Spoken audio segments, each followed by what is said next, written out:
kita, yaitu Bapak Freddy Tony, SPDI.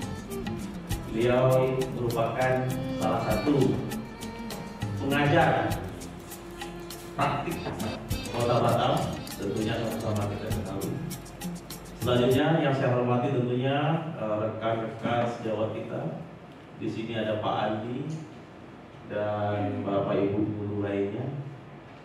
Baik, pada siang hari ini tentunya kita mengucapkan syukur ya, alhamdulillah, karena setelah makan siang kita bisa berkumpul kembali di sini. Tentunya dalam memenuhi undangan dari saya, yaitu tentang pemaparan diseminasi menyebarkan pemahaman dan penerapan pengalaman budaya positif. Baik Bapak Ibu semuanya, rekan sejawat hebat, para guru-guru hebat, harapan masa depan bangsa Indonesia umumnya. Saya ucapkan terima kasih ya karena sudah hadir bersama-sama kita di sini. Merupakan salah satu tugas dari saya, yaitu dalam modul 1.4. Tentunya di sini adalah merupakan aksi nyata. Ya, aksi nyata saya, salah satu tugas yang harus saya tuntaskan, yaitu menyebarkan pemahaman dan penerapan pengalaman budaya positif. Budaya itu apa? Budaya itu adalah merupakan salah satu kebiasaan kita yang mungkin tanpa kita sadari selama ini mungkin tidak terarah ya. Mungkin banyak hal-hal atau kebiasaan baik yang sudah kita lakukan, tetapi untuk hari ini kita sama-sama kita lihat sudah sampai di mana kebiasaan atau budaya yang baik yang sudah selama ini saya lakukan. Next, Pak. Oke, Bapak Ibu hebat semuanya, sama-sama kita lihat budaya positif ya. Apa tadi budaya positif? Budaya yang mencerminkan nilai-nilai kebaikan, itulah secara umumnya. Namun di sini sama-sama kita perhatikan budaya positif merupakan perwujudan dari nilai-nilai atau keyakinan universal yang diterapkan di sekolah. Budaya positif dapat mendorong murid untuk mampu berpikir, bertindak dan mencipta sebagai proses memerdekakan dirinya sehingga murid mampu dan bertanggung jawab. Konsep inti budaya positif itu terdiri dari beberapa bagian ya. Yang pertama tentunya perubahan paradigma belajar, disiplin positif, kebutuhan dasar manusia, motivasi perilaku manusia, posisi kontrol guru, keyakinan kelas, dan segitiga restitusi.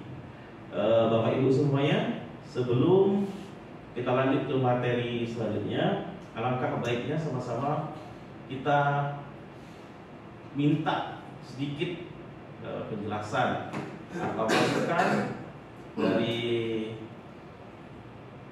pengajar praktik yang ada di sekolah kita. Saya tidak percaya ilmu beliau sungguh luar biasa, sekali. Ayo sama-sama kita sebentar mendengarkan pemaparan dari beliau tentang budaya positif yang ada di sekolah kita. Waktu tepat kepada Bapak Freddy Tony, kami persilakan Pak, izin Pak.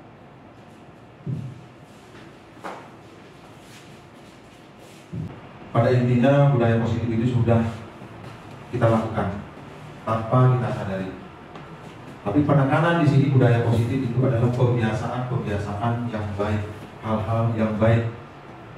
Artinya kita sebagai guru di sini sekarang dituntut untuk menyampaikan hal-hal baik apa yang perlu dan yang harus dilakukan oleh murid-murid kita. Yang pertama.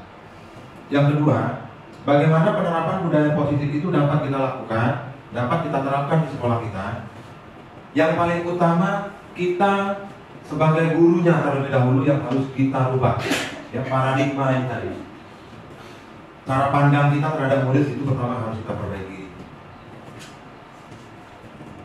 Jadi kita memandang murid itu sekarang, kita diajak sekarang menghamba kepada murid. Menghamba kepada murid bukan berarti kita menyembah, tapi kita memenuhi kebutuhan belajar murid. Nah, selanjutnya tadi disiplin positif. Apa sih disiplin positif itu? Artinya perilaku-perilaku yang berdampak baik kepada diri sendiri, kepada murid kita itu sendiri, kepada lingkungannya. Lingkungannya berarti dia di kelas, di sekolah. Dampaknya kepada siapa? Kepada lingkungan yang pertama, lingkungan kelas dia. Kemudian kebutuhan dasar manusia. Kebutuhan dasar manusia itu sebenarnya secara besar itu ada 5.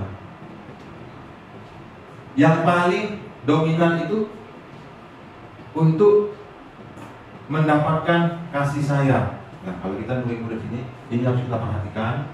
Jadi artinya memenuhi kebutuhan belajar murid itu. Langkah awal sebenarnya kita melakukan asesmen namanya. Kita memetakan kesiapan kondisi belajar murid-murid. Nah, kemudian motivasi perilaku manusia ini tadi ya, berdasarkan dengan kebutuhan ini tadi.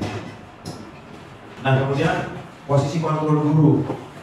Paradigma lama yang selama ini mungkin masih kita pahamkan, ternyata sekarang ini tidak tepat lagi.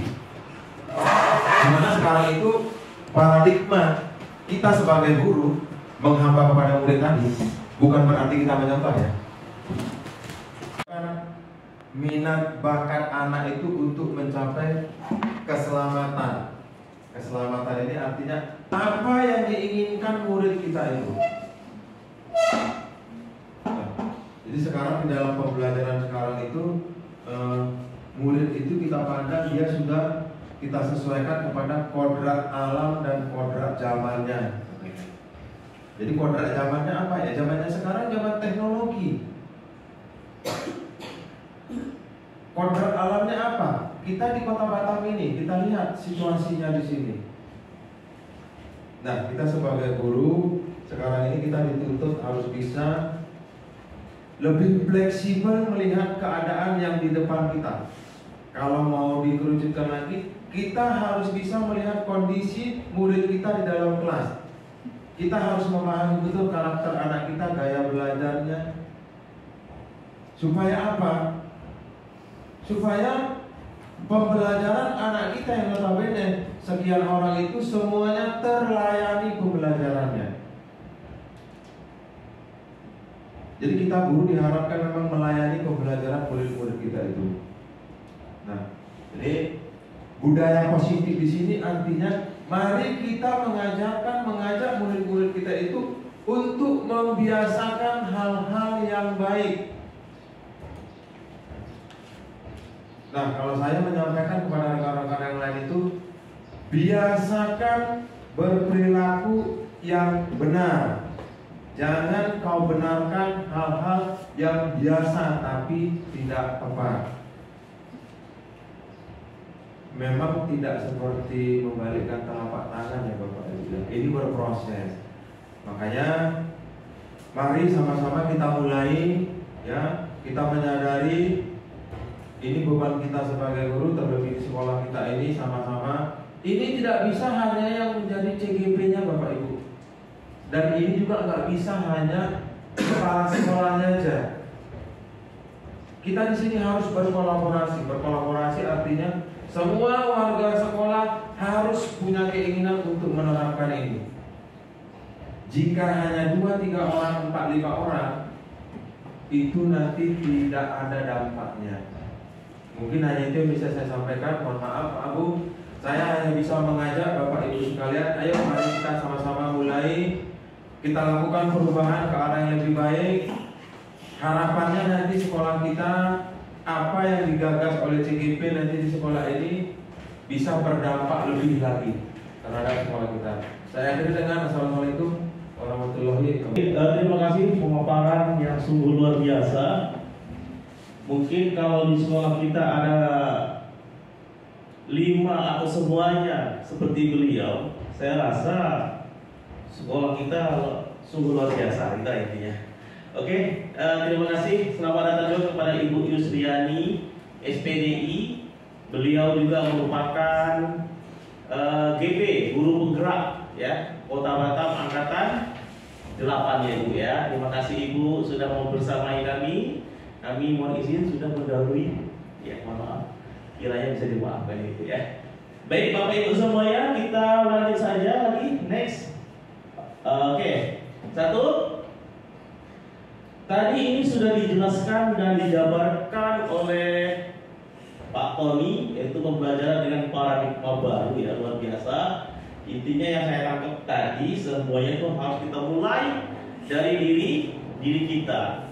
Sebetulnya yang namanya budaya itu kan kebiasaan yang sudah sering kita lakukan, kita perbuat. Saya tidak percaya kita sudah melakukan hal-hal positif, budaya-budaya positif di sekolah kita. Cuman mungkin tanpa kita sadari, mungkin agak sedikit ke samping, agak ke kanan. Mungkin melalui pemaparan hari ini kita bisa sama-sama lah kita. Intinya kita harus sama-sama kita bergerak lurus untuk menciptakan.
Terima kasih kepada Bapak Ibu hebat semuanya.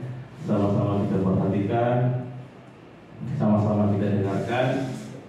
Inilah posisi kita sebagai kontrol dulu. Pada Bapak Ibu yang baru datang, yang baru bergabung, silakan cari tempat yang nyaman, yang nampak gitu. Baik Bapak Ibu semuanya, di sini cuma saya menekankan kepada kita semuanya. Ini tanpa kita sadari juga sudah kita lakukan, kita sudah pernah berada di posisi. Ya, cuma di sini saya tegaskan hal yang baik harus saya sampaikan. Ayo sama-sama Bapak Ibu semuanya, di dalam kelas kita harus ada yang namanya apa Pak BP? Kesepakatan kelas. Bapak Ibu semuanya, apakah di dalam kelas kita ada kesepakatan kelas? Ada ya, oke. Ada semua yang baik, dan itu juga harus kita selaraskan kepada, harus kita berdayakan sekali, harus kita ikatkan kepada siswa dan siswi kita semuanya. Next, balik. Bapak Ibu semuanya, sama-sama kita tonton tadi, kita lihat video tadi, itulah gambaran kita ya sebagai kita dalam lingkungan posisi kontrol sebagai seorang guru. Kita bisa menjadi, itulah tadi divisi kontrol atau divisi yang mana dia ada 5 ya Pak Agus? Boleh lagi Pak Agus?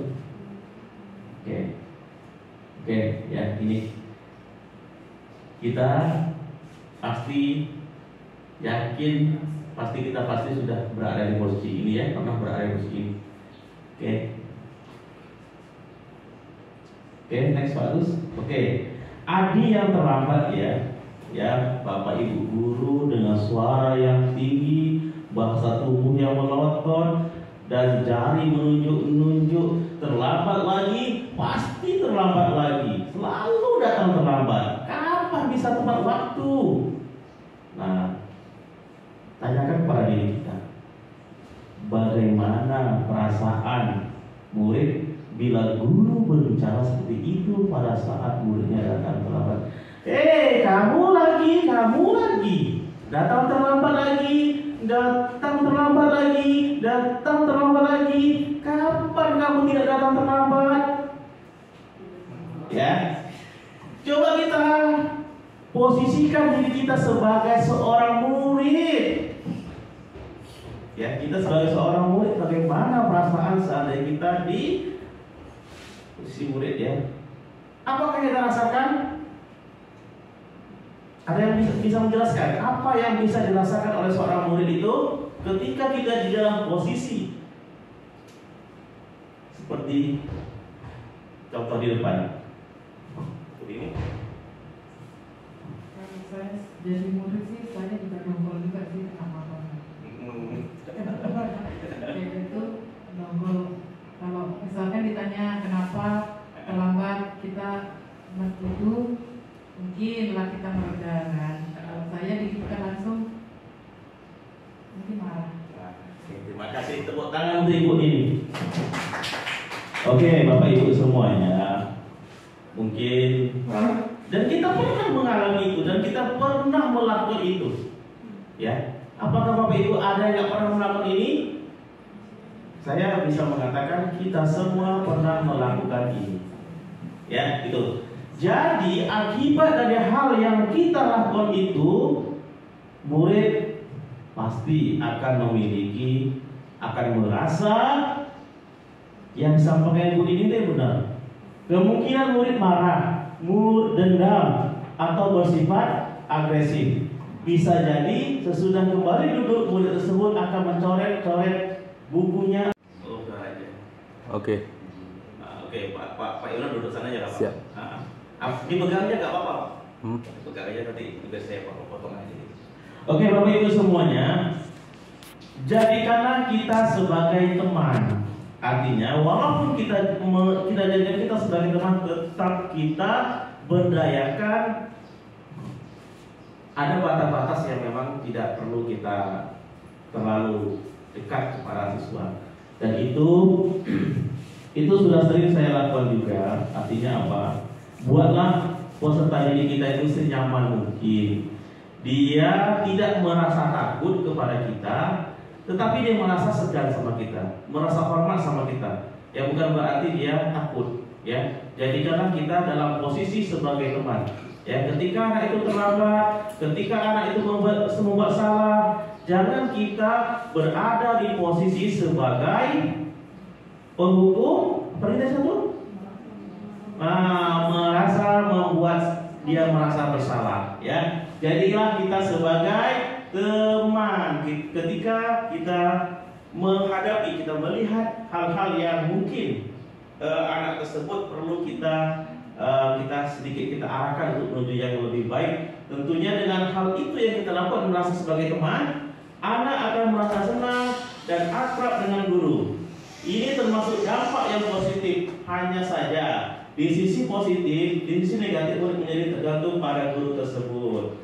Bila ada masalah, dia merasa mengandalkan guru tersebut untuk membantunya. Apakah ini sudah sering terjadi? Sudah.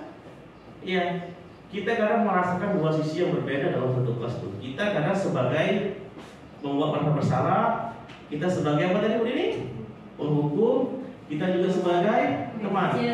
Serba salah. Kita mau menerapkan kita sebagai teman, terus nanti anaknya manja, ya, bergantung sama kita, tidak mandiri. Ya, itu tadi kita harus menempatkan posisi dan pada situasi yang pas.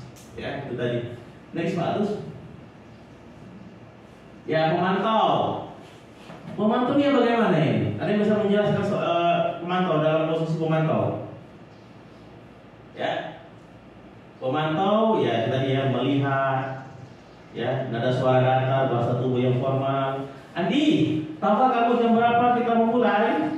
Tahu Pak? Ini belajar apa tindakan sebagainya. Hasil dari hal yang kita lakukan sebagai posisi pemantau terhadap murid adalah murid memahami konsekuensi yang harus dijalankan karena tengah melanggar salah satu peraturan sekolah. Guru tidak menunjukkan suatu emosi yang berlebihan, menjadi pemarah atau membuat merasa bersalah. Santai aja guru seperti ini. Ya, slow. Kenapa terlambat Pak Imron? Nah, itu aja. Saya sekadar mengingatkan. Biasanya memantau lebih cenderung ke arah begitu ya, sekadar mengingatkan. Jadi, oke, lanjut atas. Manajer. Apa itu manajer? Apa sih manajer itu? Ada yang bisa menjelaskan manajer itu? Seorang manajer? Ya, Pak Andi. Jelaskan seorang manajer, Pak Andi. Ya, lanjut dulu. Oke. Seorang manajer. Sedikit sepatah kata. Oke, nanti kita sama-sama simpulkan ya dari beberapa yang sudah kita lihat. Ketika kita dalam posisi manajer, apa yang dirasakan oleh anak itu? Next, bagus. Ya, pada posisi manajer maka suara guru sebaiknya terus, tidak perlu marah, tidak perlu meninggikan suara, apalagi sampai menunjuk-nunjuk jari ke murid, berkaca pinggang atau bersikap seolah menyesal. Ya, jadi intinya manajer itu puncak ya, puncak dari segala posisi. Ada lagi nggak di atas manajer itu? CEO, Anda berarti tertinggi dalam posisi kontrol guru kita seorang manajer ya. Jadi maka kita tidak perlu marah-marah, ya, tidak perlu meninggikan suara, apalagi menunjuk-nunjuk. Itu tidak perlu dilakukan oleh seorang yang namanya manajer ya. Jadi fokus manajer itu adalah bagaimana caranya membuat orang melihat kita itu bahagia, melihat orang itu merasa senang. Ya, itu fungsi salah satu manajer untuk posisi kontrol guru. Next, bagus. Nah, contoh lain penerapan posisi kontrol guru ya, menghukum. Nah, membuat merasa bersalah. Boleh tidak menjalankan tugas yang diberikan guru, menghukum, membuat merasa bersalah. Jadi sebagai kita dalam posisi menghukum, kaki berdiri sebagai membuat merasa bersalah. Nah, kesekian kali ibu sudah ingatkan kamu senang ya beli betul seperti ini. Apakah ini sudah pernah kita lakukan di kelas? Nah, ya. Jadi inilah penerapan posisi guru kita. Apakah kita ada 5 posisi itu di setiap harinya menghadapi murid kita? Mungkin kita sebagai hukum pagi membuat merasa bersalah ketika anak murid datang. Kamu, dia dulu, aku, itu kan kita membuat bersalah. Seorang manajer, seorang pemantau. Apakah kita ada? Ada. Itu kalau kita sadar itu sudah kita lewati, sudah kita rasakan semua. Ya, jadi status teman juga ada. Lanjut, pemantau ada. Oke, next status. Oke, manajer, next status. Terus, nah, jadi Bapak Ibu semuanya, apakah kelima-lima itu ada di dalam diri kita? Apakah ada? Ada. Apakah harus ada? Harus. Oke. Wah, apa? Tengok sini seru nih. Kalau ada Pak Andi ngomong, seru nih. Posisi kontrol aku apakah? Apakah aku? Andi mengira Pak Andi dalam posisi kontrol apa Pak? Di antara 5 itu Pak? Penghukum, barang bersalah, teman, manajer, dan pemantau. Kelima-limanya, Masya Allah. Oke. Tepuk tangan untuk Adi. Ya. Iya, sudah sampai di awal tadi. Semuanya itu ada di kita, Jadi untuk hari ini cuma sebagai sharing, sebagai pengembangan aja, pengembangan pemikiran kita. Apakah itu hal yang baik mungkin kita pertahankan, atau itu hal yang tidak baik dan kita kerucutkan sedikit dan kita hilangkan. Ya, nah, itu yang kita pikirkan bersama. Pemantau. Nah ini ya, keyakinan kelas. Keyakinan kelas. Artinya apa? Apa itu keyakinan kelas? Keyakinan kelas apa? Ada yang bisa menjelaskan? Ada yang menjelaskan keyakinan kelas apa? Oke, keyakinan kelas. Ya, jadi intinya Bapak Ibu semua ya, keyakinan kelas berupa pernyataan yang sama-sama kita buat.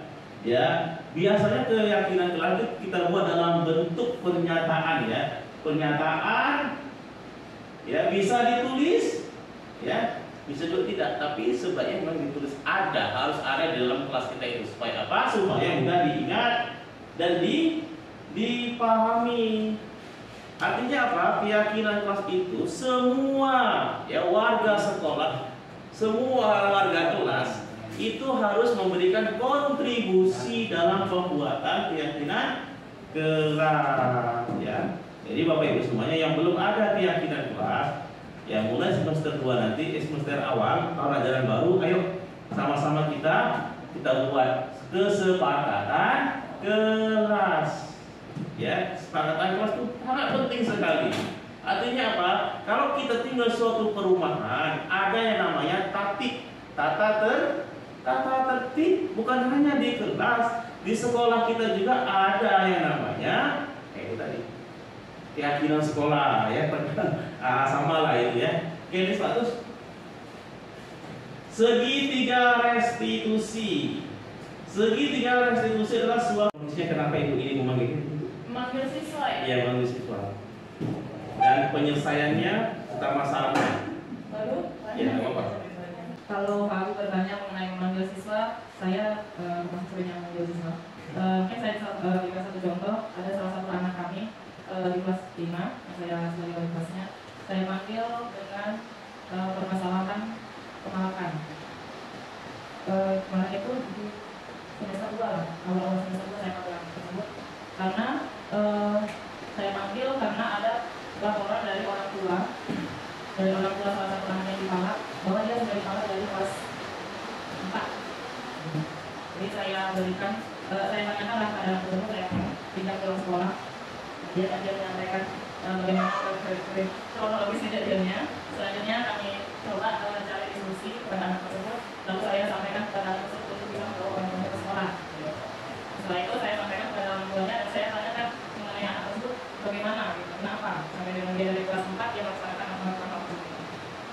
Terus selanjutnya penyelesaian lah ya, langsung aja ya.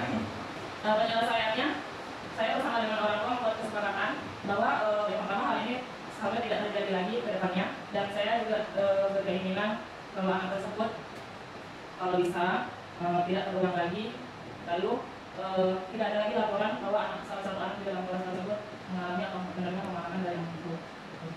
Dan alhamdulillah orang tuanya juga memberi masukan bahwa kalau saya bisa pastikan ibu kalau misalnya anak saya tidak seperti itu lagi, karena mungkin dia merasa dia salah satu orang tua yang sejak dia kurang dalam perekonomian memang misalnya seperti itu. Tapi saya coba untuk menyelesaikan nanti di anak sendiri, anaknya sendiri. Anaknya ibu itu. Iya. Itu aja sih Bang. Nanti saya mohon maaf. Assalamualaikum. Kesempatan kelas dalam kelas sudah ada di kelas. Apakah di sana ada yang namanya tidak boleh malah atau segala macam? Enggak. Enggak ada sih. Oke. Baik, terima kasih sedikit Pak Tony waktunya mungkin untuk bisa memberikan penekanan terhadap segitiga restitusi Pak Tony. Baik, terima kasih pemahamannya Pak Abu. Jadi kita berbagi aja Pak Abu ya. Mau mendului dengan kita istinya berbagi. Jadi yang pertama tentang keyakinan kelas dulu sedikit mau kami singgung. Sebelum kita menggulirkan tentang keyakinan kelas, yang pertama itu Di dalam kelas itu kita ajak murid-murid kita untuk membuat peraturan kelas pertama. Namanya. Peraturan kelas ini bukan dari guru ya Bapak Ibu ya. Ini kita minta dari murid-murid kita menyampaikan. Dari peraturan yang sudah ada, ini kita buat menjadi kalimat-kalimat positif. Jangan buang sampah sembarangan contohnya. Tapi kita ubah menjadi buanglah sampah pada tempatnya. Nah, kemudian Bapak Ibu, setelah kita buat menjadi kalimat-kalimat yang positif, kemudian kita kembalikan kepada murid ini. Apakah yang sudah kita buatkan kalimat positifnya, kita buat kesepakatan? Sepakatkah kita ini mau kita terapkan di kelas kita? Jika itu sudah sepakat, ini kita buat semacam keyakinan. Kita minta anak itu dengan apa yang kamu sampaikan ini, yakinkah kamu mampu melakukan ini? Jadi ketika ini sudah kita sampaikan kepada murid-murid kita, ini kita buat menjadi keyakinan kelas namanya. Artinya keyakinan kelas, ya Bapak Ibu, keyakinan kelas itu artinya pembiasaan yang baik yang dilakukan oleh murid kita tanpa adanya sesuatu hal, bukan karena gurunya, bukan karena takut dihukum, bukan karena nanti dia tidak bisa belajar, bukan karena takut nanti nilainya tidak atau kerjaannya tidak dinilai oleh gurunya, bukan. Tapi karena kesadarannya ketika dia melakukan itu, memang itu kebutuhannya. Jadi menciptakan keyakinan kelas. Kalau ditanya, apakah ini 1 tahun sekali? Tidak juga. Jadi keyakinan kelas itu bisa secara berkala diperbaiki sesuai kebutuhan kita di lapangan. Jadi bisa aja Pak itu nanti Pak sebulan sekali diperbaiki. Bisa. Makanya ini keyakinan kelas, kita pastikan anak-anak kita itu, murid-murid kita itu dengan yakin dia mampu melakukan itu. Nah, kemudian tentang segitiga restitusi. Sebelumnya tadi kan posisi kontrol guru ini tadi sudah ada 5 tadi. Tapi Bapak Ibu, di zaman sekarang posisi kontrol guru, kita sekarang ini di kurikulum Merdeka, kita harus bisa sebagai manajer. Jangan lagi sebagai penghukum. Jangan lagi sebagai pembuat merasa bersalah. Jangan lagi juga sebagai teman. Jangan juga sebagai pemantau. Tapi posisi yang paling diharapkan saat ini, kita guru sebagai manajer. Bisa kita ke sana? Bisa. Tapi ini berproses Bapak Ibu. Tidak ada yang tidak mungkin ketika kita mau mulai memperbaiki. Dampaknya, efeknya apa kepada murid tadi sudah dijelaskan tadi, sudah cukup jelas sebenarnya sama Pak Abdul Jalil dijelaskan ya. Jika kita sebagai penghukum dampaknya apa? Nah, kemudian pada segitiga restitusi, sebenarnya kita diajak ketika kita menghadapi segala sesuatunya terhadap murid kita. Langkah pertama yang harus kita laksanakan sebenarnya kita sebagai nomor 1, menstabilkan identitas. Karena ingat Bapak Ibu, ketika anak melakukan kesalahan, itu pasti ada latar belakangnya.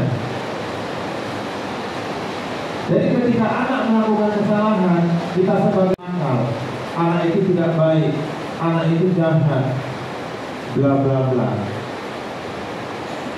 Nah, jadi kita sebagai guru sekarang diajak ketika anak berbuat salah, kita diharapkan berdiri di posisi nomor 1 dulu, menstabilkan anak itu. Contohnya bagaimana? menggunakan bahasa yang baik, yang tidak menyebabkan murid kita itu menjadi lebih bersalah. Contohnya bahasanya bisa jadi kita buat kayak gini bahasanya. Banyak kok seumuran Muna berbuat kayak gini. Cuma ibu mau tahu kenapa kamu sampai berbuat begini. Nah, itu. Memorinya banyak itu. Iya. Jadi masuk yang kedua, validasi tindakan yang salah. Ketika kita mau validasi latar belakang dia, kenapa kamu yang sampai berbuat kayak gini? Nah, nanti kan baru masuk itu. Oh tadi saya diganggu dia. Oh tadi saya ini. Nah, kemudian masuk ke yang ketiga, menanyakan keyakinan. Jika kamu mukul temanmu, apa yang kamu rasakan? Atau kita balik, jika temanmu memukul dirimu, apa yang kamu rasakan sih? Baik tidak? Nah, jadi ketika kita masuk kepada segitiga restitusi, memang tingkat penguasaan kita terhadap kondisi awal murid kita itu betul-betul harus kita pahamkan murid kita. Makanya Pak Abu bilang tadi, di tahun ajaran baru mari sama-sama kita membuat keyakinan kelas. Ya, kalau saya sampaikan harus. Nah, disitulah kita nanti bisa mengenali murid-murid kita itu pada kondisi awal sama kita. Itu namanya nanti kita buat asesmen awal namanya. Asesmen awal non kognitif. Nah, ini harapannya betul-betul nanti kita bisa berbagi Pak Abu dengan anak-anak yang lain. GP sudah ada, GP sudah ada satu. Ini tiga nanti kita sama-sama kolaborasi kita ada. Tapi sebenarnya harapannya bukan hanya yang ini tadi Pak Abu. Benar. Kalau saya tahu Pak Abu mau sosialisasi tentang ini, memang saya harapkan tetap di majelis tadi. Jadi semua pendengar, semua ikut. Dan satu lagi mohon maaf ya Bapak Ibu ya. Sekarang ini kita guru dituntut tidak ada lagi bahasa-bahasa aku sudah tua, aku masih muda. Itu tidak ada lagi zaman sekarang. Sekarang sama posisinya. Karena yang kita hadapi sama-sama guru, sama-sama murid. Artinya ini, murid saya jangan bilang nanti Ibu Ros itu kan cuma muridku. Jangan pernah lagi kita. Itu kan bukan murid saya. Itu kan bukan muridku. Jadi tidak ada lagi nanti kita. Harapan saya ke depan kita tidak ada lagi. Ayo itu kan kelas 6 itu. Ayo itu kan kelas 1 itu. Tidak ada lagi. Iya. Makanya kolaborasi kita. Harapannya begitu. Baik Pak Abu lanjutkan. Terima kasih Pak. Oke, semua tangan untuk Pak Tony. Luar biasa ya, TP kita ini pemahamannya sudah jelas sekali. Betul disampaikan Pak Tony tadi. Nek, ayo kita sama-sama berkolaborasi. Intinya untuk hal-hal positif perkembangan pendidikan sekolah, khususnya di SDG 006 Bandung. Bapak Ibu semuanya tidak perlu saya jelaskan ini karena sudah jelas disampaikan oleh Pak Tony tadi. Intinya tadi segitiga restitusi tadi akan berkaitan dengan yang namanya keyakinan kelasnya itu. Semangat. Oke, next.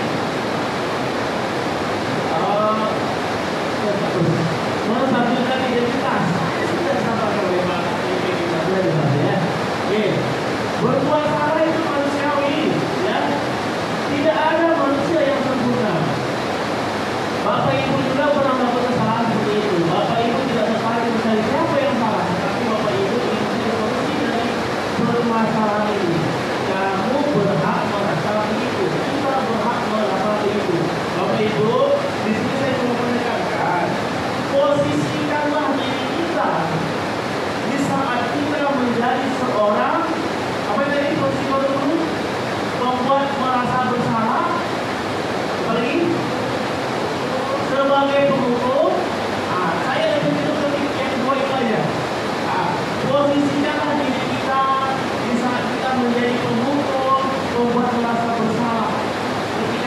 kunci untuk bagi diri ya kita ini. Mudah-mudahan yang saya sampaikan tadi yang ada sama diri kita itu lama-lama akan mengerucut dan menghilang sehingga menjadi ending yang hasilnya positif. Ya, kamu bisa melakukan yang lebih baik dari ini. Kalau patut bangga pada dirimu sendiri karena kamu telah menjadi sesuatu yang penting buat Bapak Ibu semuanya. Ya, semuanya sudah kita jalani. Sering saya mengatakan semuanya sudah sering kita lewati. Sama siapapun rekan-rekan guru sering saya sharing sama beliau masalah pendidikan, bagaimana pendidikan sekolah kita, bagaimana pendidikan Indonesia, sering gitu. Ya intinya itu harus kita